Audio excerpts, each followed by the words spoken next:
Siyabingelela ukuphila lapho ekufilela khona le video. Ngicela nje ukunenzela le video le kaGwava.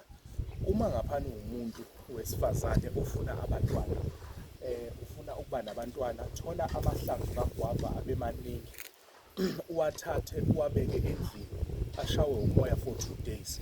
Emveni kwalokho bese uyawathatha uyawapheka lamahlamvu kaGwava ulokani uphuza njengetiye ekuseni nantambama ekuseni nantambama, uzokwazi ukuthi uklineke ngaphakathi umzimba wakho ube right. If ukuthi futhi umuntu ophethwe u-type 2 diabetic, uzokwazi ukuthi usizakale la ulokani uphuza lokho njengetiye.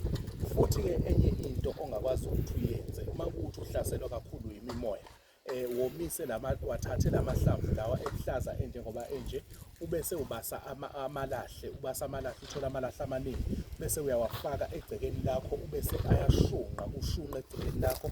Yonke le mimoya le ehlasela egcekeni lakho izokwazi ukuthi ibaleke ixosheke.